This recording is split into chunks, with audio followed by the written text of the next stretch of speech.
میرے محترم سامعین کرام اور سرگرامی قدر عزیزوں، بزرگوں، بھائیوں اور دوستوں، ماہ ذو الحجہ کو، حج کے عظیم الشان فریضے کو، عید الاضحیٰ کو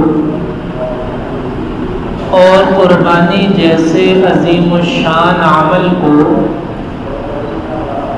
حضرت ابراہیم علیہ السلام کے ساتھ ایک خاص نسبت حاصل ہے۔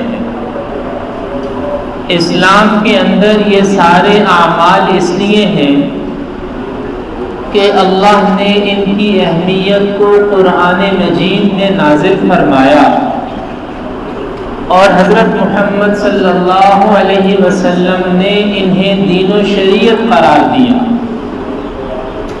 لیکن اس کے ساتھ ساتھ حضرت ابراہیم علیہ السلام کی شریعت، حضرت ابراہیم علیہ السلام کی سنت کی نسبت بھی ان اعمال میں شامل ہے۔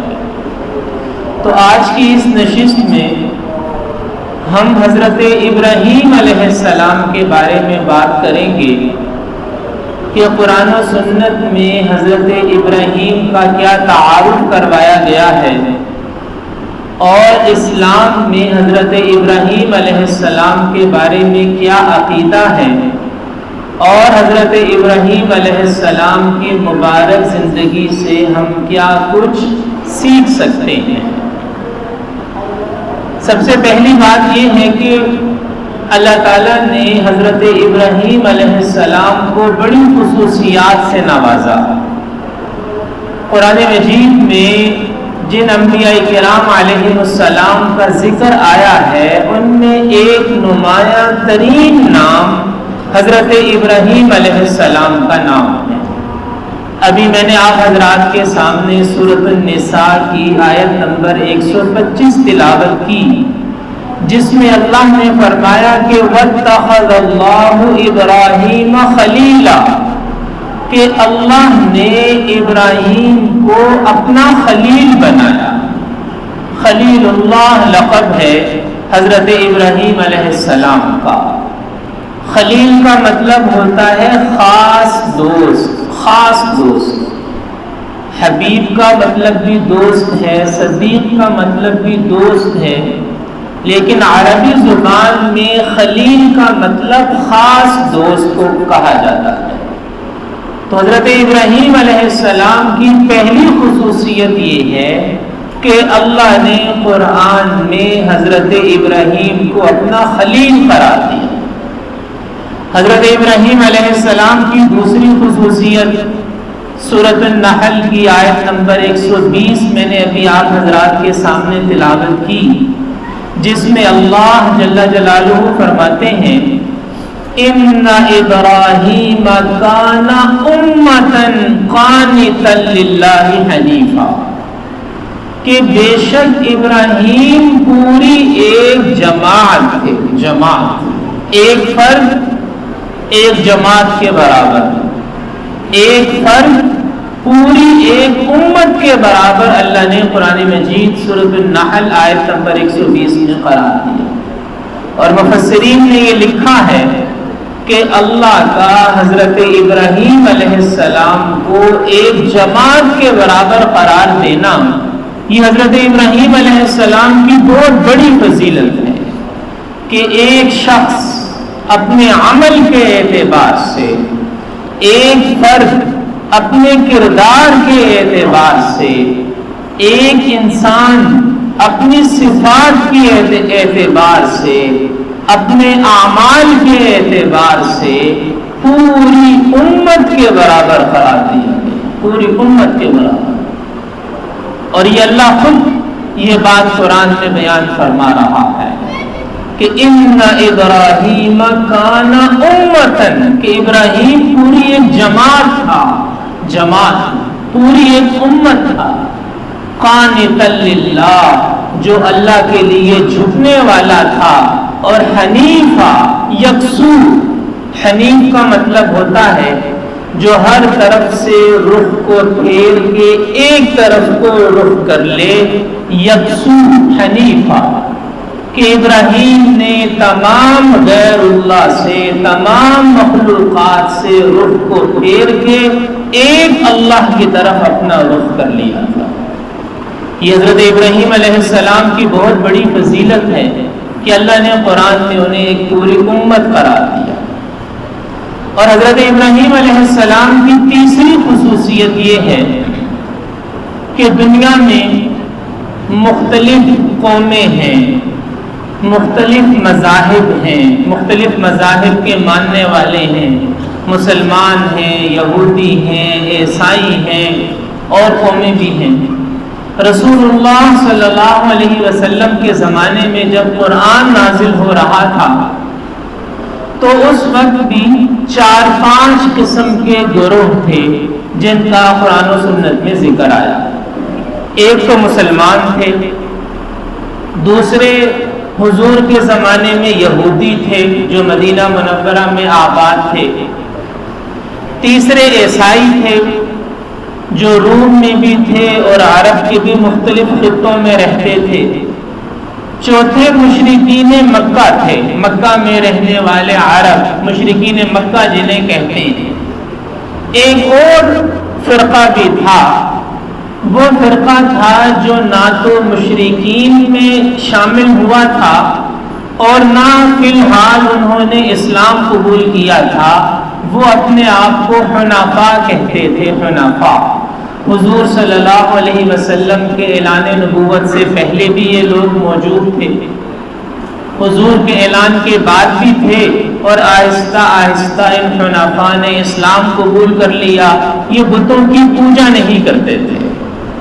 یہ جتنے بھی گروہ، جتنی بھی جماعتیں رسول اللہ صلی اللہ علیہ وسلم کے زمانے میں موجود تھیں، جن کا قرآن میں ذکر آیا، مسلمان، یہودی، عیسائی، مشرکین مکہ، حنفاء، آپ لوگ یہ جان کر حیران ہوں گے کہ یہ سب کے سب گروہ حضرت ابراہیم علیہ السلام کو مانتے تھے۔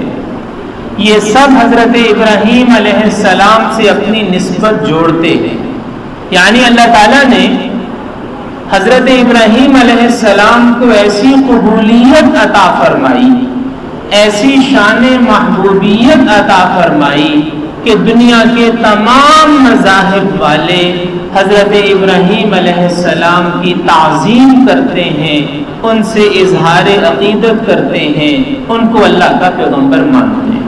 آج بھی جو یہودی اور عیسائی ہیں وہ حضرت ابراہیم علیہ السلام کی بڑی عزت کرتے ہیں اور ان کے لیے عقیدت کی بات ہی کرتے ہیں۔ اور حضرت ابراہیم علیہ السلام کی ایک اور بڑی خصوصیت یہ ہے کہ حضرت ابراہیم علیہ السلام کے بعد جتنے بھی پیغمبر آئے، حضرت ابراہیم کے بعد جتنے پیغمبر آئے وہ سب کے سب حضرت ابراہیم علیہ السلام کی اولاد میں سے آئے۔ اسی لیے حضرت ابراہیم کو ابو الانبیاء کہا جاتا ہے، نبیوں کے باپ۔ حضرت ابراہیم کے بیٹوں میں ایک حضرت اسحاق ہیں اور ایک حضرت اسماعیل ہیں۔ حضرت اسحاق کے بیٹے ہیں حضرت یعقوب علیہ السلام، اور حضرت یعقوب کے 12 بیٹے ہیں، جن میں سے ایک حضرت یوسف علیہ السلام ہیں، جن کے نام پہ قرآن مجید میں پوری سورہ یوسف ہے۔ حضرت یوسف علیہ السلام حضرت ابراہیم علیہ السلام کے پڑ پوتے ہیں، حضرت یعقوب کے بیٹے، حضرت اسحاق کے پوتے۔ حضرت یعقوب علیہ السلام کے جو 12 بیٹے ہیں یہ حضرت یوسف علیہ السلام کے زمانے میں فلسطین سے جا کر مصر میں آباد ہو گئے، اور یہ پورا واقعہ قرآن مجید میں مذکور ہے کہ پہلے یعقوب علیہ السلام اور ان کا قبیلہ فلسطین میں رہتے تھے، پھر یوسف علیہ السلام غلام بنا کے مصر پہنچائے گئے، بعد میں مصر کے بادشاہ بنے اور اپنے پورے خاندان کو انہوں نے مصر میں بلا لیا۔ مصر کے اندر ان کی جو اولاد چلی کئی سالوں میں، اس اولاد کو بنی اسرائیل کہا جاتا ہے، بنی اسرائیل۔ اور اللہ تعالیٰ نے بنی اسرائیل میں ہزاروں پیغمبر بھیجے. ایک روایت کے مطابق بنی اسرائیل میں 4000 پیغمبر آئے. اب یہ سب پیغمبر حضرت یعقوب علیہ السلام کی اولاد، حضرت اسحاق علیہ السلام کی اولاد میں سے ہیں. حضرت ابراہیم علیہ السلام کے بعد حضرت اسحاق علیہ السلام کی نسل میں نبوت چلی، اور حضرت اسماعیل علیہ السلام کی اولاد میں ایک پیغمبر آئے، صرف ایک پیغمبر. اور حضرت اسماعیل علیہ السلام کی اولاد میں وہ پیغمبر آئے جو تمام پیغمبروں کے تاج ہیں، جو تمام پیغمبروں کے امام ہیں، سید المرسلین، امام الانبیاء، حضرت محمد مصطفیٰ صلی اللہ علیہ وسلم حضرت اسماعیل علیہ السلام کی اولاد میں سے. ان حضرت اسحاق علیہ السلام کی اولاد میں پیغمبر آئے، حضرت اسماعیل علیہ السلام کی اولاد میں پیغمبر آئے. یہ سب پیغمبر حضرت ابراہیم علیہ السلام کی اولاد ہیں. اور یہودیوں کو آقا نامدار حضرت محمد صلی اللہ علیہ وسلم سے اسی بات کا اثر تھا کہ وہ یہ امید لگائے بیٹھے تھے کہ نبی آخر الزمان بھی بنی اسرائیل میں سے ہوگا، لیکن اللہ نے نبی آخر الزمان خاتم النبیین حضرت محمد صلی اللہ علیہ وسلم کو بنی اسماعیل میں سے منتخب فرمایا. تو یہودیوں سے یہ بات ہضم نہ ہوئی اور وہ رسول اللہ صلی اللہ علیہ وسلم سے حسد کرنے لگے. تو قصہ مختصر یہ ہے کہ حضرت ابراہیم علیہ السلام کے بعد جتنے پیغمبر آئے وہ سب کے سب حضرت ابراہیم علیہ السلام کی اولاد میں سے آئے.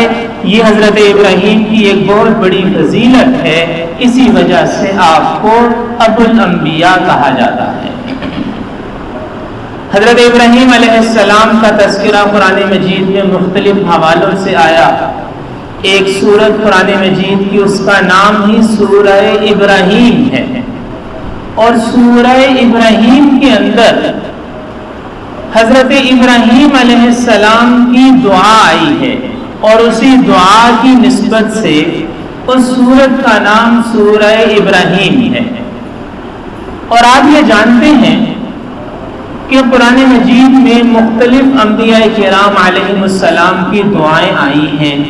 حضرت آدم علیہ السلام کی دعا ربنا ظلمنا انفسنا وان لم تغفر لنا وترحمنا لنكونن من الخاسرین. حضرت موسیٰ علیہ السلام کی دعا رب اشرح لی صدری ویسر لی امری واحلل عقدۃ من لسانی یفقہوا قولی. اور حضرت یونس علیہ السلام کی دعا لا الہ الا انت سبحانک انی کنت من الظالمین. حضرت زکریا علیہ السلام نے اولاد کے لیے دعا مانگی ربی لا تذرنی فردا وانت خیر الوارثین. مختلف انبیاء کی دعائیں آئیں قرآن میں. لیکن جب حضرت ابراہیم علیہ السلام کی دعا قرآن میں آئی ہے تو سورہ ابراہیم میں پورا ایک رکوع ہے، پورا رکوع. اذ قال ابراہیم رب اجعل هذا البلد آمنا، کہ جب ابراہیم نے دعا مانگی کہ اے میرے رب اس شہر کو، شہر مکہ کو امن والا شہر بنا. یہاں سے دعا کا آغاز ہوتا ہے، وہ دعا آ رہی ہے، آتے آتے پورا رکوع اللہ نے حضرت ابراہیم علیہ السلام کی دعاؤں پر نازل فرمایا. پورا رکوع. قرآن مجید میں کسی نبی کی اتنی طویل دعا کا تذکرہ نہیں ہے جتنی طویل دعا کا تذکرہ حضرت ابراہیم علیہ السلام کی دعا کا ہے. اللہ کو وہ دعا کیسی پسند آئی ہوگی، اللہ کو اپنے خلیل کی آہوزاری کتنی محبوب ہوئی ہوگی کہ اللہ نے قیامت تک کے لیے حضرت ابراہیم کی دعا کو قرآن کا حصہ بنا دیا. اور پھر ایک اور عجیب بات دیکھیے، یہ دعا کن الفاظ پر ختم ہوتی ہے؟ وہ الفاظ بھی ایسے ہیں کہ ہر شخص ان الفاظ کو جانتا بھی ہے، نمازوں میں پڑھتا بھی ہے، رب اجعلنی مقیم الصلاۃ ومن ذریتی ربنا وتقبل دعاء ربنا اغفر لی ولوالدی وللمؤمنین یوم یقوم الحساب۔ یہ بھی اللہ تعالیٰ کے نزدیک شان قبولیت ہے کہ نماز میں درود شریف کے بعد اس دعا کا پڑھنا لازم نہیں ہے۔ آپ قرآن و سنت میں آنے والی کوئی بھی دعا پڑھ سکتے ہیں، لیکن اللہ نے دلوں میں ایسی محبت ڈالی کہ آج دنیا میں کروڑوں مسلمان نماز میں درود شریف کے بعد یہی دعا پڑھتے ہیں، اور بچے کو یہ دعا زبانی یاد ہوتی ہے۔ تو یہ دعا بھی حضرت ابراہیم کی دعا ہے جو ہم نمازوں میں پڑھتے ہیں، اور یہ اس طویل دعا کا حصہ ہے جو قرآن مجید کی سورہ ابراہیم میں آئی ہے۔ تو یہ ایک مختصر سا تعارف میں نے آپ حضرات کی خدمت میں اس عظیم پیغمبر، اس اولو العزم پیغمبر، اس ذی شان پیغمبر کا رکھا ہے کہ جن کے ساتھ ماہ ذوالحجہ کو بھی نسبت ہے، جن کے ساتھ حج جیسے عظیم الشان عمل کو بھی نسبت ہے، جن کے ساتھ عید الاضحیٰ کو بھی نسبت ہے، اور جن کے ساتھ قربانی کے عمل کو بھی نسبت ہے۔ ہمیں حضرت ابراہیم علیہ السلام کی سیرت سے سیکھنا چاہیے، توحید کے سب سے بڑے علم بردار، اور اپنی ذات کو، اپنی خواہشات کو، اپنے جذبات کو اللہ کے حوالے کر دینے والے۔ اسلمت لرب العالمین، میں نے خود کو رب العالمین کے حوالے کر دیا۔ حضرت ابراہیم کا یہ جملہ بھی قرآن میں آیا، اور قرآن نے اس جملے کی تفسیر بھی کی کہ جب ابراہیم نے کہا کہ میں نے اپنے آپ کو اللہ کے حوالے کر دیا، تو ابراہیم نے پھر یہ کر کے بھی دکھایا، یعنی قول اور عمل کے اندر یکسانیت کی مثال دیکھنی ہو تو ابراہیم علیہ السلام کی زندگی دیکھیں۔ توحید کے لیے تن من دھن نچھاور کرنا سیکھنا ہو تو حضرت ابراہیم علیہ السلام سے سیکھیے۔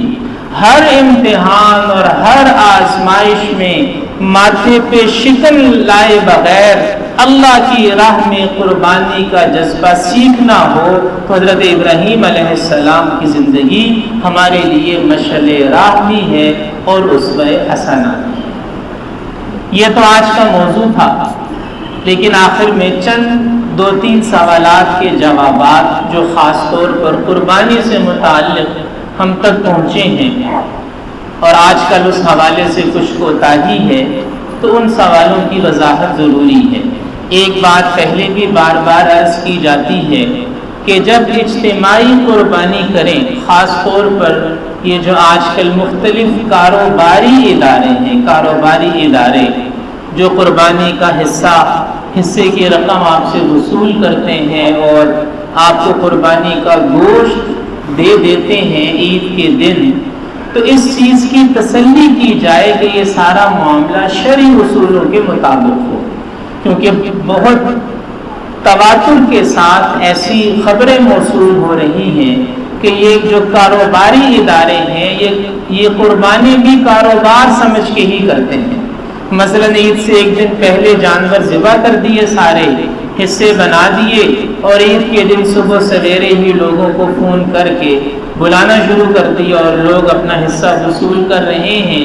یہ قربانی نہیں ہے، یہ گوشت کی خرید و فروخت ہے۔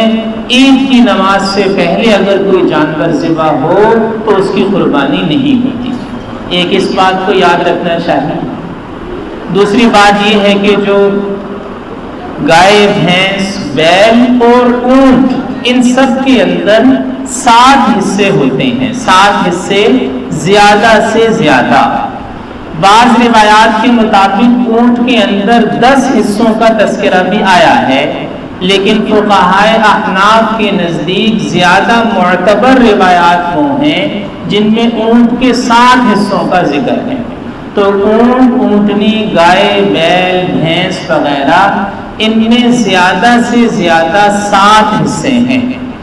اب زیادہ سے زیادہ 7 حصوں کا مطلب یہ ہے کہ اس سے کم بھی ہو سکتے ہیں، 6، 5، 4، 3، حتیٰ کہ 1 حصہ بھی جائز ہے۔ یعنی 7 کا یہ مطلب نہیں کہ 7 حصے کرنا لازم ہے، 7 کا مطلب یہ ہے کہ زیادہ سے زیادہ 7 حصے ہو سکتے ہیں۔ دوسری بات سمجھنے کی یہ ہے، اور تیسری اور آخری بات یہ ہے کہ یہ جو حصوں والے جانور ہیں اجتماعی قربانی والے، ان میں عقیقے کا حصہ اور قربانی کا حصہ مشترکہ طور پر کیا جا سکتا ہے۔